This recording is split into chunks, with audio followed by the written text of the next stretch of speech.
Hello viewers, অচিন্তদার free coaching চ্যানেলে তোমাদের সকলকে স্বাগত জানাই। আজকের ভিডিওটিতে তোমরা যারা কলকাতা বিশ্ববিদ্যালয়ে বিএ বিএসসি বিকম ফার্স্ট সেমিস্টারে পড়ছো, তোমাদের যে সিভিএসই যে পেপারটি রয়েছে বা ENVS introductions of environmental studies, এই পেপারটির যে 2 নম্বরের শর্ট প্রশ্ন পরীক্ষায় আসবে 10টি, তোমাদের যে 5টি অধ্যায় থেকে, সেই প্রত্যেকটা অধ্যায় থেকে সেই 2 নম্বরের প্রশ্ন কী কী আসতে পারে তার প্রশ্ন এবং উত্তর নিয়ে আজকে ভিডিওটিতে আলোচনা করব। তো আমরা এখন প্রথম অধ্যায়টি দেখব, পরিবেশ বিদ্যার পরিচয়। তো এখানে দেখো প্রথম প্রশ্ন, পরিবেশ কাকে বলে? এর উত্তর লিখবে, উদ্ভিদ, প্রাণী এবং মানুষের সুস্থ স্বাভাবিকভাবে পৃথিবীতে বেঁচে থাকার জন্য যে পারিপার্শ্বিক অবস্থার প্রয়োজন হয় তাকে পরিবেশ বলে। পরেরটি দেখো, পরিবেশ বিজ্ঞান কি? বিজ্ঞানের যে শাখায় পরিবেশ ও তার বিভিন্ন উপাদান এবং উপাদানগুলির পারস্পরিক ক্রিয়া প্রতিক্রিয়া প্রভৃতি বিষয়ে আলোচনা করা হয় তাকে পরিবেশ বিজ্ঞান বলে। পরেরটি দেখো, সুস্থায়ী উন্নয়ন কি? যে উন্নয়ন ভবিষ্যৎ প্রজন্মের জন্য সম্পদের ভাণ্ডারকে অটুট রেখে বর্তমান প্রজন্মের চাহিদা মেটায় সেই উন্নয়নকে সুস্থায়ী উন্নয়ন বলে। পরেরটি দেখো, স্থিতিশীল উন্নয়নের 2টি প্রয়োজনীয়তা লেখো। তো প্রথম প্রয়োজনীয়তা 1 নম্বর, যেটা স্থিতিশীল উন্নয়নের সুফল আগামী কয়েক প্রজন্ম ধরে ভোগ করা সম্ভব হবে। 2, স্থিতিশীল উন্নয়নের লক্ষ্য হলো এমন এক পৃথিবী গড়ে তোলা যেখানে মানুষের জীবনযাত্রা ও জনস্বাস্থ্যের মান উন্নত হবে। পরেরটি দেখো, লো কার্বন লাইফস্টাইল কি? লো কার্বন লাইফস্টাইল হলো এমন একটি লাইফস্টাইল যার লক্ষ্য ছিল গ্রিন হাউস গ্যাস নির্গমন কমানো এবং জলবায়ুর উপর মানুষের ক্রিয়াকলাপের প্রভাব কমিয়ে আনা। পরেরটি দেখো, লো কার্বন লাইফস্টাইলের একটি সুবিধা লেখো। উত্তর হবে, স্বল্প কার্বন লাইফস্টাইল গ্রহণের প্রধান সুবিধা হলো এটি পরিবেশ রক্ষা করে এবং জলবায়ু পরিবর্তন প্রশমিত করতে সাহায্য করে। নেক্সট কোশ্চেন, মিশন লাইফ কি? মিশন লাইফ বা পরিবেশের জন্য জীবনধারা একটি টেকসই এবং স্বাস্থ্যকর জীবন ধারণার জন্য একটি নতুন উদ্যোগ। গ্লোবাল ওয়ার্মিং এবং জলবায়ুর পরিবর্তন মানবজাতির সামনে প্রধান চ্যালেঞ্জ এবং মিশন লাইফ জলবায়ুর পরিবর্তনের বিরুদ্ধে লড়াইকে গণতান্ত্রিক করে তোলে। পরেরটি দেখো, কবে মিশন লাইফের ধারণাটির সূচনা হয়? 2021 সালে গ্লাসগোতে 26তম United Nations climate change conference of the parties এর সময় ভারত লাইফ এর ধারণা চালু করেছিল। পরেরটি দেখো, মিশন লাইফের 3টি কৌশল কি কি? চাহিদার পরিবর্তন, সরবরাহের পরিবর্তন, নীতি পরিবর্তন। পরেরটি, পরিবেশ কয় ধরনের ও কি কি? 3 ধরনের, ভৌত বা প্রাকৃতিক পরিবেশ, সজীব পরিবেশ এবং সামাজিক পরিবেশ। পরেরটি দেখো, পরিবেশের উপাদানগুলি কি কি? সজীব উপাদান আছে জীবাণু, গাছপালা, জীবজন্তু, মানুষ। আর জড় উপাদান হচ্ছে জল, বাতাস, মাটি ও আলো। এখানে 11টি প্রশ্ন দেওয়া আছে ফার্স্ট চ্যাপ্টার থেকে, এখান থেকে তোমরা 2টি প্রশ্ন পেয়ে যাবে। দ্বিতীয় অধ্যায়ের নাম বাস্তু সংস্থান এবং বাস্তুতন্ত্র, ইকোলজি অ্যান্ড ইকোসিস্টেম। দেখো প্রথম প্রশ্ন, বাস্তু সংস্থান বলতে কি বোঝো? প্রতিটি জীবের সাথে পরিবেশের অন্যান্য জীব ও জড় উপাদানের প্রত্যক্ষ বা পরোক্ষভাবে মিথস্ক্রিয়া ঘটে। পারস্পরিক মিথস্ক্রিয়ার অধ্যয়নই হলো বাস্তু সংস্থান। পরেরটি দেখো, বাস্তুতন্ত্র বলতে কি বোঝো? নির্দিষ্ট জায়গায় বসবাসকারী জীবগোষ্ঠী ও পরিবেশের মধ্যে পারস্পরিক ক্রিয়ার ফলে উৎপাদিত জালিকার গঠনকেই বলা হয় ইকোসিস্টেম। পরেরটি দেখো, খাদ্য শৃঙ্খল বলতে কি বোঝো? যে প্রক্রিয়ায় খাদ্য স্থিত শক্তি উৎপাদক থেকে পর্যায়ক্রমে খাদ্য খাদক সম্পর্কের মাধ্যমে বিভিন্ন জীবগোষ্ঠীর মধ্যে প্রবাহিত হয়ে থাকে, সেই শক্তি প্রবাহের আনুক্রমিক পর্যায়কে বলা হয় খাদ্য শৃঙ্খল। পরেরটি দেখো, শক্তি প্রবাহ বলতে কি বোঝো? বাস্তুতন্ত্রের রূপান্তরিত সৌরশক্তি উৎপাদক শ্রেণী থেকে বিভিন্ন খাদকের মধ্যে স্থানান্তর প্রক্রিয়াকে শক্তি প্রবাহ বলে। পরেরটি, বাস্তুতন্ত্র বা ইকোসিস্টেম শব্দটি কে প্রথম ব্যবহার করেন? 1935 খ্রিস্টাব্দে বিজ্ঞানী ট্যান্সলে। পরেরটি দেখো, বাস্তুতন্ত্রের কয়টি ভৌত পদার্থের নাম লেখো? সূর্যলোক, বৃষ্টিপাত, উষ্ণতা, বায়ু ও জল। পরেরটি দেখো, বাস্তুতন্ত্রের কয়েকটি অজৈব উপাদানের নাম লেখো? Calcium, potassium, phosphorus, oxygen, nitrogen. Next question, উৎপাদক কাকে বলে? ব্যাকটেরিয়া থেকে আরম্ভ করে সবুজ উদ্ভিদ যারা সালোক সংশ্লেষে সক্ষম তাদের উৎপাদক বলে। খাদক কাকে বলে? যারা খাদ্য উৎপাদনে অসামর্থ্য এবং খাদ্য সংগ্রহের জন্য উৎপাদকের উপর নির্ভরশীল তাদের খাদক বলে। বিয়োজক কাকে বলে? ইকোসিস্টেম বা বাস্তুতন্ত্রের প্রাথমিক উৎপাদক থেকে আরম্ভ করে সর্বস্তর শ্রেণীর জীবের মৃত্যুর পর ব্যাকটেরিয়া ছত্রাক শ্রেণীভুক্ত যে সকল জীবাণু মৃত জীবদের পচন ও বিয়োজনের মাধ্যমে জটিল এবং মিশ্র যৌগের সরল জৈব যৌগে পরিণত করতে সক্ষম তাদের বিয়োজক বলে, যেমন ব্যাকটেরিয়া, ছত্রাক। পরেরটি দেখো, খাদ্য শৃঙ্খল কয় প্রকার ও কি কি? খাদ্য শৃঙ্খল 2 ধরনের, শিকারী খাদ্য শৃঙ্খল এবং ডেট্রিটাস খাদ্য শৃঙ্খল। শিকারী খাদ্য শৃঙ্খল কাকে বলে? যে খাদ্য শৃঙ্খল উৎপাদক অর্থাৎ সবুজ উদ্ভিদ থেকে শুরু করে শাকাহারীর মাধ্যমে চলতে থাকে এবং প্রাণীতে শেষ হয় তাকে শিকারী খাদ্য শৃঙ্খল বলে। ডেট্রিটাস খাদ্য শৃঙ্খল কি? যে খাদ্য শৃঙ্খলে বিয়োজক স্তর থেকে ভক্ষক স্তরে শক্তি সঞ্চিত হয় তাকে ডেট্রিটাস খাদ্য শৃঙ্খল বলে। পরেরটি দেখো, খাদ্য পিরামিড কাকে বলে? কোনো বাস্তুতন্ত্রে খাদ্য শৃঙ্খলের সঙ্গে যুক্ত পুষ্টির পর্যায়ে কোনো পর্যায়ে অনুসারে প্রত্যেকটি স্তরকে পুষ্টি স্তর বা ট্রাফিক লেভেল বলা হয়। তেমনি কোনো বাস্তুতন্ত্রের পুষ্টি গঠনের ক্রমিক পর্যায়ে সাজালে যে পিরামিড গঠিত হয় তাকে খাদ্য পিরামিড বলে। খাদ্য পিরামিড কয় প্রকার, কি কি? 3 প্রকার: সংখ্যা পিরামিড, শক্তি পিরামিড, বায়োমাসের পিরামিড। বায়োম কাকে বলে? একটি নির্দিষ্ট প্রাকৃতিক বৈশিষ্ট্য সম্পন্ন অঞ্চলের উদ্ভিদ ও প্রাণীজগত মাটি জলবায়ুর সঙ্গে পারস্পরিক সম্পর্কের ভিত্তিতে যে বাস্তুতন্ত্রের একক গঠিত হয় তাকে বায়োম বলে।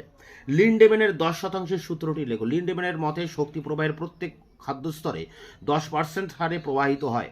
কোনো একটি নির্দিষ্ট খাদ্যস্তরে সঞ্চিত শক্তির পরিমাণ অপেক্ষা পরবর্তী খাদ্যস্তরে মাত্র 10% শক্তি বেশি সঞ্চিত হতে পারে। পরেরটি দেখো, বাস্তুতন্ত্রে শক্তি প্রবাহের 3টি পর্যায় কি কি? শক্তি অর্জন, শক্তি ব্যবহার, শক্তি স্থানান্তর। পরেরটি দেখো, জনসংখ্যার বাস্তববিদ্যায় কি নিয়ে আলোচনা করা হয়? জনসংখ্যার বাস্তববিদ্যা প্রজাতির বৃদ্ধি, পুষ্টি স্তরের গঠন, বিপাকীয় ক্রিয়াকলাপ, সংখ্যার হ্রাস বৃদ্ধি, জন্মহার, মৃত্যুহার ইত্যাদি নিয়ে বিশদভাবে আলোচনা করা হয়। তৃতীয় অধ্যায়, এই অধ্যায়ের নাম প্রাকৃতিক সম্পদ, ন্যাচারাল রিসোর্সেস। প্রথম প্রশ্ন, প্রাকৃতিক সম্পদ কাকে বলে? প্রকৃতি থেকে স্বাভাবিকভাবে প্রাপ্ত যে সমস্ত সম্পদ মানুষের চাহিদা পূরণ করে থাকে সেগুলিকে প্রাকৃতিক সম্পদ বলে, যেমন সূর্যরশ্মি, জলবায়ু প্রভৃতি। পরেরটি, মানবিক সম্পদ কাকে বলে? মানুষকে ভিত্তি করে যে সকল সম্পদ গড়ে ওঠে সেগুলিকে একত্রে মানবিক সম্পদ বলে, যেমন জনঘনত্ব। পরেরটি দেখো, সাংস্কৃতিক সম্পদ বলতে কি বোঝো? নিরপেক্ষ উপাদানগুলিকে কার্যকরীভাবে ব্যবহারের উপযোগী করে তোলার জন্য প্রয়োজনীয় সম্পদকে সাংস্কৃতিক সম্পদ বলে, যেমন মানুষের জ্ঞান বিজ্ঞান। পরেরটি, জৈব সম্পদ বলতে কি বোঝো? বিভিন্ন জীবজন্তু, প্রাণী, উদ্ভিদ থেকে যে সম্পদের সৃষ্টি হয় তাকে জৈব সম্পদ বলে, যেমন মানুষ। অজৈব সম্পদ কাকে বলে? পৃথিবী থেকে কঠিন, তরল অথবা গ্যাসীয় অবস্থায় যে সকল প্রয়োজনীয় উপাদান পাওয়া যায় সেগুলিকে বলা হয় অজৈব সম্পদ, যেমন জল, মাটি। সঞ্চিত সম্পদ কাকে বলে? যে সকল সম্পদ ক্রমাগত ব্যবহারের ফলে দ্রুত নিঃশেষিত হতে থাকে সেগুলিকে সঞ্চিত সম্পদ বলা হয়। পুনর্ভব সম্পদ কাকে বলে? যে সব সম্পদ ব্যবহারের ফলে সাময়িকভাবে হ্রাস পায় এবং কিছু সময়ের জন্য আপনা থেকেই পূরণ হয়ে যায় সেগুলিকে বলা হয় পুনর্ভব সম্পদ, যেমন সমুদ্রের মাছ। বন্যার 2টি প্রাকৃতিক কারণ লেখো। 1 নম্বর, নদীর জল ধারণ ক্ষমতা কমে গেলে বন্যা হয়। 2, একটানা অতিবর্ষণের ফলে বন্যা হয়। পরেরটি দেখো, বন্যার একটি মনুষ্য সৃষ্টি কারণ লেখো। অবৈজ্ঞানিক প্রথায় চাষাবাদ, অতিরিক্ত অরণ্য ধ্বংস, অনিয়ন্ত্রিত পশুচারণের ফলে ভূমিক্ষয় বৃদ্ধি পায়, যার ফলে নদীর নাব্যতা কমে অল্প বৃষ্টিতে বন্যা হয়। পরেরটি, ভারতের সেচ কমিশনের মতে খরা পীড়িত অঞ্চল বলতে কি বোঝায়? ভারতের সেচ কমিশনের মতে খরা পীড়িত অঞ্চল বলতে সেই সব অঞ্চলকে বোঝাবে যেখানে গড় বৃষ্টিপাত 1000 মিলিমিটারের কম হবে এবং বছরে 1/5 দিনে বার্ষিক বৃষ্টিপাতের 75% হবে না, এবং শেষ অঞ্চল মোট কৃষি অঞ্চলের 20% কম হবে। খরার 2টি প্রাকৃতিক কারণ লেখো। 1 নম্বর, প্রাকৃতিক কারণে কোনো অঞ্চলের বায়ুমণ্ডল প্রচণ্ড উত্তপ্ত শুষ্ক হওয়ার ফলে খরা দেখা দেয়। 2 হচ্ছে বৃষ্টিপাতের তুলনায় বাষ্পীভবনের আধিক্য হলে খরা দেখা যায়। পরিবেশের উপর খরার একটি প্রভাব লেখো। যে অঞ্চলে খরা হয় সেখানে তীব্র পানীয় জলের সংকট দেখা দেয়। তীব্র জল সংকট কালে মানুষ যেখানেই জল দেখে তা দূষিত না বিশুদ্ধ তার বিচার না করেই গ্রহণ করে, ফলে নানা রকম জলবাহিত রোগ দেখা যায়। চিরাচরিত শক্তির উৎস কি? কয়লা, খনিজ তেল, প্রাকৃতিক গ্যাস প্রভৃতি। অচিরাচরিত শক্তির উৎস লেখো। সৌরশক্তি, বায়ুশক্তি, জোয়ার-ভাটা শক্তি। পরেরটি, সবুজ শক্তি কাকে বলে? সবুজ শক্তি হলো সেই শক্তি যা পরিবেশকে দূষিত করে না এবং প্রকৃতিতে নবীকরণযোগ্য। সূর্যালোক, বাতাস, বৃষ্টিপাত, জোয়ার-ভাটা ইত্যাদি শক্তি হলো সবুজ শক্তির উদাহরণ। সবুজ শক্তির প্রকারভেদগুলি লেখো। সৌরশক্তি, বায়ুশক্তি, জলবিদ্যুৎ শক্তি প্রভৃতি। পরেরটি দেখো, প্রাকৃতিক সম্পদ বা অ্যাকাউন্টিং কি? প্রাকৃতিক সম্পদ অ্যাকাউন্টিং হলো অর্থনৈতিক কর্মকাণ্ডের কারণেই প্রাকৃতিক সম্পদ হ্রাস এবং পরিবেশগত অবক্ষয়ের মূল্য অনুমান করার একটি প্রক্রিয়া। সৌরশক্তির 2টি সুবিধা লেখো। সৌরশক্তির ভাণ্ডার অফুরন্ত এবং সৌরশক্তি দ্বারা পরিবেশ দূষিত হয় না। সৌরশক্তি ব্যবহারের অসুবিধা লেখো। সৌরশক্তি উৎপাদনের জন্য উন্নত প্রযুক্তির প্রয়োজন হয় এবং সৌরশক্তি উৎপাদন খরচ অপেক্ষাকৃত বেশি। বায়ুশক্তি ব্যবহারের 2টি সুবিধা লেখো। বায়ুশক্তি উৎস অফুরন্ত এবং এই জাতীয় বিদ্যুৎ উৎপাদন কেন্দ্র নির্মাণ করতে খুব কম সময় লাগে। বায়ুশক্তি ব্যবহারের 2টি অসুবিধা লেখো। তাপবিদ্যুতের অপেক্ষায় বায়ুশক্তির উৎপাদন ব্যয় অধিক এবং এই শক্তি উৎপাদন কেন্দ্রগুলির বিদ্যুৎ উৎপাদন ক্ষমতা খুবই কম। পরেরটি, জোয়ার-ভাটা শক্তি 2টি সুবিধা লেখো। জোয়ার-ভাটা শক্তি প্রবাহমান, পুনর্ভব এবং অক্ষয়িষ্ণু সম্পদ, অর্থাৎ ব্যবহার করলে নিঃশেষিত হয় না এবং জোয়ার-ভাটা শক্তির উৎপাদনে খরচ অনেক কম। ভূতাপ শক্তি কাকে বলে? ভূ অভ্যন্তরের তাপকে কাজে লাগিয়ে যে অচিরাচরিত শক্তি উৎপাদন করা হয় তাকে ভূতাপ শক্তি বলে। ভূমিক্ষয়ের 2টি প্রভাব লেখো। 1 নম্বর, ভূমিক্ষয়ের ফলে মাটির জৈব খাদ্য ও বিভিন্ন খনিজ পদার্থ হ্রাস পায়, যার প্রভাবে উদ্ভিদের বৃদ্ধি ব্যাহত হয়। আর 2, ভূমিক্ষয়ের ফলে জলচক্র ব্যাহত হয় এবং বিয়োজনগুলোর বাসভূমি নষ্ট হয়। ভূমিক্ষয় কমানোর 2টি উপায় লেখো। 1 নম্বর, ভূমির ঢালের সমকোণে জমি আকর্ষণ করলে ভূমিক্ষয় কমানো যায়। আর 2, ভূমিক্ষয় কমানোর জন্য ঝুম চাষ বন্ধ করা প্রয়োজন। অধ্যায় বায়োডাইভার্সিটি অ্যান্ড ইটস কনজারভেশনস, জীব বৈচিত্র্য এবং সংরক্ষণ, এই চ্যাপ্টারটির নাম। এখানে প্রশ্নমান 2। প্রথম প্রশ্ন, জীব বৈচিত্র্য বলতে কি বোঝো? পৃথিবীতে অবস্থানকারী সমস্ত ধরনের প্রজাতি, যেমন জীবাণু, উদ্ভিদ, পতঙ্গ, পাখি, স্তন্যপায়ী, যাদের এই জীবমণ্ডলে দেখা যায় এবং যারা বাস্তুতন্ত্রের সাথে ওতপ্রোতভাবে যুক্ত, তাদের সকলের সমারোহকেই বলা হয় জীব বৈচিত্র্য। হটস্পট বলতে কি বোঝো? পৃথিবীর যে সমস্ত এলাকা জুড়ে অত্যাধিক সংখ্যায় প্রাণী ও উদ্ভিদ বাস করে, যাদের অস্তিত্ব বর্তমানে বিপন্ন হতে চলেছে, সেই সমস্ত এলাকাকে হটস্পট বলে। গ্রিন ডেটা বুক কি? যে পুস্তকে একটি নির্দিষ্ট এলাকায় সংরক্ষিত বিরল ও বিপদগ্রস্ত উদ্ভিদের নাম সংরক্ষণ পদ্ধতি তালিকাভুক্ত করা হয়েছে তাকে গ্রিন ডেটা বুক বলে। দুটি মেগা ডাইভার্সিটি দেশের নাম লেখো, ভারত ও অস্ট্রেলিয়া। কি স্টোন প্রজাতি বলতে কি বোঝো? যে সব প্রজাতির অবলুপ্তি ঘটলে অন্য প্রজাতির বিলুপ্ত হওয়ার সম্ভাবনা থাকে তাকে কি স্টোন প্রজাতি বলে। ব্ল্যাক ডেটা বুক কি? যে পুস্তকে ধ্বংসসাধক বা হানিকর জীব প্রজাতি সমূহের তালিকা লিপিবদ্ধ আছে তাকে ব্ল্যাক ডেটা বুক বলে। এন্ডেমিক প্রজাতি বলতে কি বোঝো? যেসব প্রজাতির জীব কোনো সুনির্দিষ্ট স্থানে দীর্ঘকাল ধরে বসবাস করে এবং তারা কেবল ওই বিশেষ স্থানে সীমাবদ্ধ, তাদের এন্ডেমিক প্রজাতি বলে, যেমন ম্যাগনোলিয়া এবং বেটুলিয়া ইত্যাদি প্রাচীন গুপ্ত বীজি পূর্ব হিমালয়ের এন্ডেমিক প্রজাতি। হটস্পট নির্ধারণের দুটি শর্ত লেখো। 1 নম্বর, এন্ডেমিক প্রজাতির সংখ্যা এবং 2 বিপন্ন প্রজাতির সংখ্যা। বিপন্ন জীব বলতে কি বোঝো? যেসব প্রজাতির জীব অদূর ভবিষ্যতে প্রাকৃতিক পরিবেশ থেকে বিলুপ্ত হয়ে যেতে পারে তাদের বিপন্ন জীব বলে, যেমন রেড পান্ডা। সংকটাপন্ন জীব বলতে কি বোঝো? যেসব প্রজাতির জীব বর্তমান যথেষ্ট সংখ্যায় জীবিত থাকলেও কোনোভাবে পরিবেশের প্রতিকূল হলে এরা বিলুপ্ত হতে পারে, তাদের সংকটাপন্ন জীব বলে।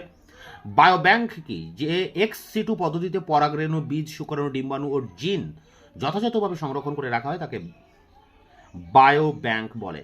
গার্হস্থ্য জীববৈচিত্র্য কাকে বলে? কোনো অঞ্চলে মানুষের প্রয়োজন পূরণে গৃহপালিত পশু বা প্রাণী ও কৃষিজ ফসলের বৈচিত্র্যকে গার্হস্থ্য জীববৈচিত্র্য বলে। গ্রিন বেঞ্চ কবে গঠিত হয়? 1996 এর 16 এপ্রিল কলকাতা হাইকোর্টে প্রথম গ্রিন বেঞ্চ গঠিত হয়। ভারতে জন্মেছে এমন দুটি প্রাণী প্রজাতির নাম লেখো, শিয়াল এবং স্বর্ণমৃগ।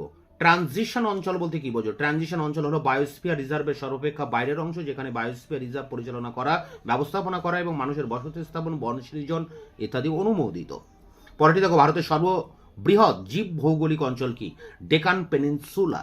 পরেরটি দেখো, অভয়ারণ্য কি? যে সংরক্ষিত অঞ্চলে গাছপালার সাথে বিশেষ কোনো বন্য প্রজাতির রক্ষণাবেক্ষণের ব্যবস্থা আছে তাকে অভয়ারণ্য বলে।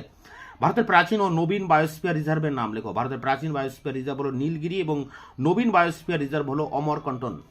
জীব বৈচিত্র্য সংরক্ষণ বলতে কি বোঝো? জীব বৈচিত্র্য সংরক্ষণের জন্য তৈরি হয়েছে বিভিন্ন সংরক্ষিত অঞ্চল, যেমন স্যাংচুয়ারি, অভয়ারণ্য, জাতীয় উদ্যান ও বায়োস্ফিয়ার রিজার্ভ। প্রাকৃতিক পরিবেশের মধ্যে জীবের সংরক্ষণ প্রক্রিয়াকে বলা হয় ইনসিটু সংরক্ষণ।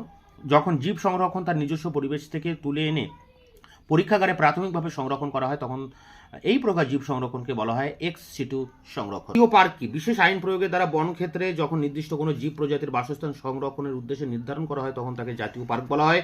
সমস্ত জাতীয় পার্কের সীমানা আইন প্রয়োগের মাধ্যমে নির্ধারিত হয়। প্রজাতি বৈচিত্র্যের পরিমাপ কিভাবে করা যায়? জীবগোষ্ঠীতে প্রজাতির বৈচিত্র্য নির্ভর করে প্রজাতির প্রাচুর্য এবং সমতার উপর। যদি দুটি জনগোষ্ঠীর একটিতে অনেক সংখ্যক প্রজাতির অল্প কিছু জীব বর্তমান থাকে এবং অন্যটিতে অল্প সংখ্যক প্রজাতির অনেক জীব বর্তমান থাকে, তবে প্রথম জীবগোষ্ঠীর প্রজাতির বৈচিত্র্য তুলনামূলকভাবে অধিক রূপে গণ্য করা হয়। বিভিন্ন জীবগোষ্ঠীর প্রজাতির বৈচিত্র্যের তুলনামূলক পরিমাপের জন্য দুটি সূচক ব্যবহার করা হয়, যথা সিম্পসনের সূচক এবং শ্যানন ওয়েভের সূচক। পরেরটি দেখো, প্রজাতি বৈচিত্র্যের প্রভাবকে অজৈব শর্তগুলির নাম উল্লেখ করো। প্রজাতি বৈচিত্র্যের প্রভাব ও অজৈব শর্তগুলি হলো বাসস্থানের আকার, পরিবেশের প্রতিকূলতা, বাসস্থানের পরিবর্তন সংক্রান্ত পূর্বাভাস, পরিবেশের বিশৃঙ্খলা, পরিবেশের বিচ্ছিন্নতা ইত্যাদি। পরেরটি, প্রজাতি বৈচিত্র্যের প্রভাবক জীবজ শর্তগুলি উল্লেখ করো। প্রজাতি বৈচিত্র্যের প্রভাবক জীবজ শর্তগুলি হলো জীবগোষ্ঠীর বয়স, প্রাথমিক উৎপাদনশীলতা, জীবগোষ্ঠীর গঠন, প্রতিযোগিতা ইত্যাদি। জীব বৈচিত্র্য বা বায়োডাইভার্সিটির সংজ্ঞা দাও। বিভিন্ন বাস্তুতন্ত্রের বিভিন্ন স্থানে বিভিন্ন প্রজাতি বা একই প্রজাতির জিনগত প্রকরণযুক্ত জীবসমূহকে একত্রে জীববৈচিত্র্য বা বায়োডাইভার্সিটি বলে। জীববৈচিত্র্যকে সম্পদরূপে গণ্য করা হয় কেন? প্রাণী বিবর্তনের শুরু থেকে গাছের ফল, মূল, অক্সিজেন ইত্যাদি প্রাণীদের ব্যবহারে লাগে। মানুষ ও উদ্ভিদ থেকে এই সব পদার্থগুলি প্রাপ্ত হয়। তাছাড়া অন্যান্য প্রাণীদের প্রতিপালিত করে তাদের থেকে মাংস, দুধ, ডিম ইত্যাদি সংগ্রহ করে। অতএব বিভিন্ন জীব বিভিন্নভাবে আমাদের কাজে লাগে এবং তাদেরকে সম্পদরূপে গণ্য করা যেতে পারে। এমনকি মানুষকেও সম্পদরূপে গণ্য করা হয়, কারণ মানব সৃষ্ট প্রযুক্তির মাধ্যমেই অন্যান্য সম্পদের সঠিক ব্যবহার সম্ভব হয়। ভারতে কয়েকটি উল্লেখযোগ্য স্তন্যপায়ী প্রাণী সম্পদের নাম লেখো। বাঘ, সিংহ, হাতি, একশৃঙ্গ গন্ডার, বর্ণগর্ধব, বাইসন, নীলগাই, পান্ডা ইত্যাদি। পরেরটি দেখো, বিরল প্রজাতিগুলি জিনগতভাবে ক্ষয়প্রাপ্ত, এই কথাটির অর্থ কী? বিরল প্রজাতিগুলি জিনগত ক্ষয়প্রাপ্ত। এই কথাটির অর্থ হলো যে তাদের জিন পুল যথেষ্ট হ্রাসপ্রাপ্ত এবং তার ফলে পরিবেশের পরিবর্তনের সাথে অভিযোজনের ক্ষমতাও যথেষ্ট কম। পরেরটি জীব বৈচিত্র্য সংরক্ষণ বলতে কি বোঝো?